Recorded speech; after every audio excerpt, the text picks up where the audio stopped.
So after the shootout in the cemetery, did anybody know that he was actually still alive? Nobody knew. Nobody knew for an entire year what happened to Michael.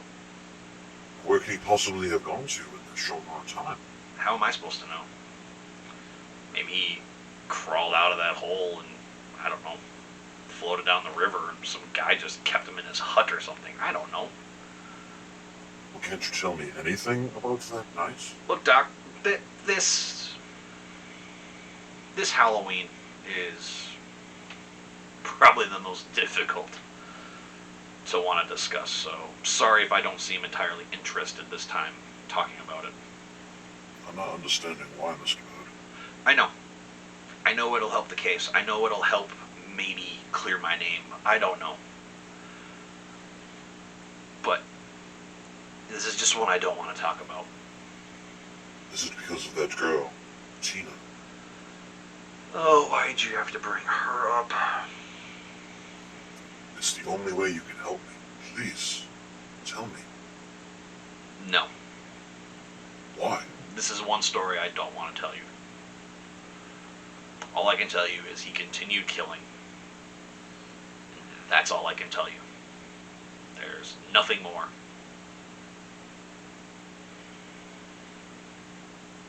Nothing that I want to talk about.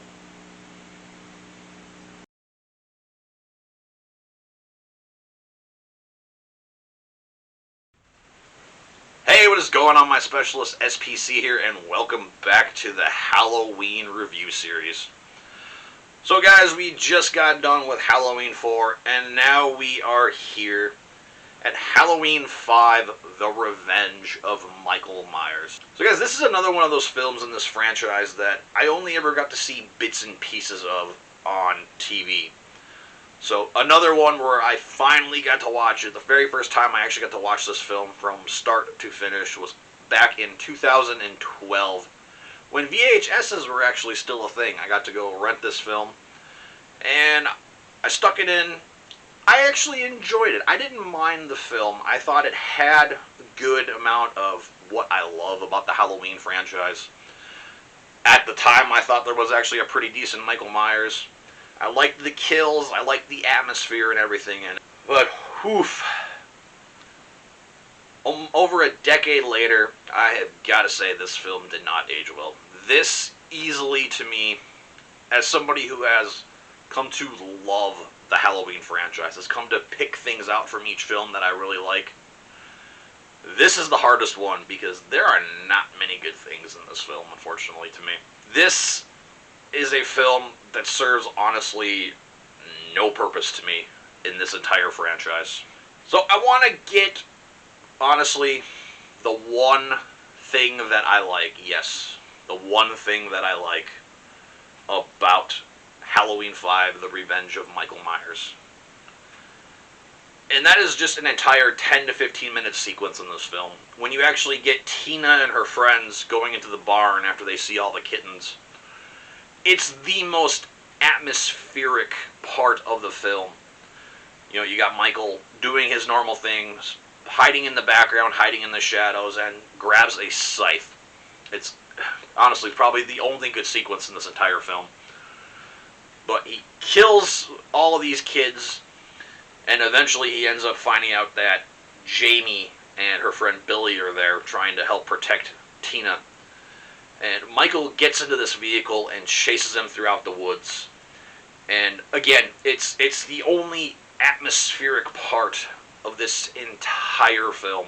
And again, you guys, that is the only positive I can give to this film at all. The rest of this film is dreadful. It is one of the most abysmal films in this franchise to me. So I guess let's just rip off that Band-Aid and just get into everything else that I don't like about this film. And I want to start small and work my way to the biggest. I'm going to try and not make this review very long because, again, there's not much to talk about to me. And again, to start off with the smallest one, to me, this film just doesn't serve much of a purpose. Normally, the second installment in a trilogy is going to go big. It tries to set up things for the upcoming film. Of course, obviously, we all know what the next film coming up is. And it only sets up one little thing, and it's only by complete accident. When they actually show the thorn tattoo on Michael's wrist, it's the only thing that can kind of serve a purpose to lead us into the next film. The horror, the scares of everything too, it's not there. The score isn't very good either or iconic. You get a decent, I guess it's more of a mixed, I guess, for this one, but you get a decent portrayal of the Halloween score. But other than that, this is a Halloween score that's just not memorable. I talked about it in the last one. If you can't do a good Halloween score, you're probably not going to end up having a very good film. All the characters in here are dreadful. Even, which hurts me to say this because he, again, is the heart and soul of this franchise, but Dr. Loomis. What they did to Dr. Loomis in here, making him just this insane, crazy old man, it doesn't work for me at all. You get one, and I mean one line of dialogue that feels like the original Dr. Loomis. I prayed that he would burn in hell, but in my heart, I knew that hell would not have him. That's it. Other than that, you have just crazy Loomis who's trying to find out where Michael is. He's shaking Jamie. Later on in the film, he tries to sacrifice Jamie, telling Michael to come and get her. It doesn't work. It doesn't work for me at all. Besides the barn and besides the chase, there's no sense of atmosphere here. It doesn't feel like fall. You don't really get to see a lot of leaves. You don't get to see a lot of people dressed up in Halloween costumes. It lost all the atmosphere that the previous films set up beautifully, and future films are going to set up more beautifully as well. The fact, too, that by the end of the first act, they kill off easily one of the best characters from the previous film in Rachel. Why? Why sacrifice Rachel to give us, and again, when we get into the bigger negatives, you give us a new character for us to journey with and be Jamie's new protector? It just, to me, doesn't make sense. The Myers house in here is all of a sudden a mansion after it's literally only a 2-story house. This is like a 3 or 4-story house all of a sudden. Doesn't look anything like the original Myers house from the first 2 films at all. So, again, why they chose that as the Myers house, I don't understand it at all. The cops in here, they're very cartoonish. There's even like some cartoonish music you get when they first pop up.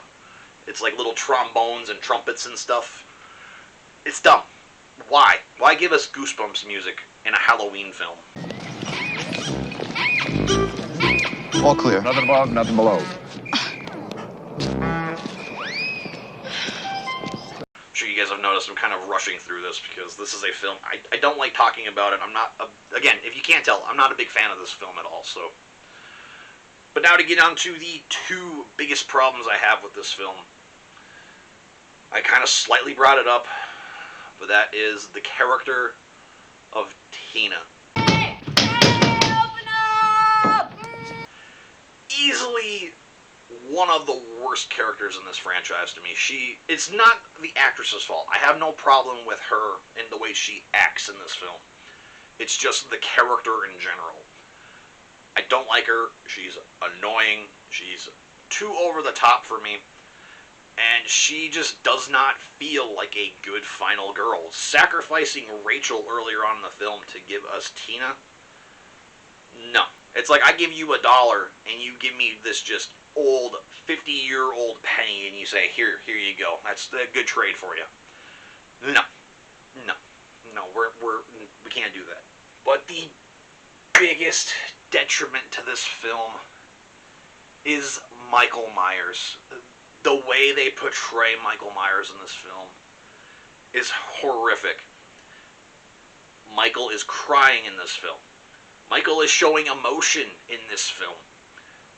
That is not Michael Myers. Michael Myers is evil incarnate. He has no emotion. All he wants to do is just find Jamie and kill her. That is what he wants to do. I don't like the portrayal of Michael Myers at all in this film. The portrayal by Don Shanks is just laughable at times. He's clumsy. He's just too tall to do half the things. He's got to crouch to do things. The scene when he comes out of the closet, he's literally got to bend over like this just to get in.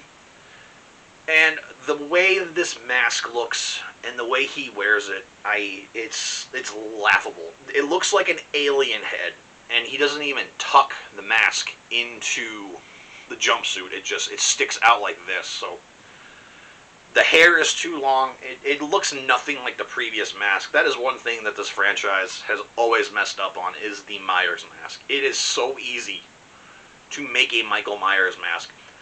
The new Halloween films have proved easily that you can easily make a Michael Myers mask. I'll be honest, guys, I don't have any more words about this film. I'm not a fan. I don't like it at all. There's a 10 to 15 minute sequence out of an hour and a half long movie that's good. So, easily, I am going to give Halloween 5, The Revenge of Michael Myers, a 0.5 out of 5. So let me know down in the comments below, what is your guys' thoughts on Halloween 5, The Revenge of Michael Myers? Do you like this film? Are you on the camp with me that you don't like it at all? Or maybe you're even mixed on it. Just let me know in the comments section. Again, this is just my opinion. I'm just somebody who's not a big fan of it. Also, if you guys are new here, please consider clicking that subscribe button, as it'll really help the channel begin to grow. Because we still have 7 more films to go through until we get to Halloween Ends. And of course, make sure you guys head on up here and go check out my other reviews in this Halloween review series.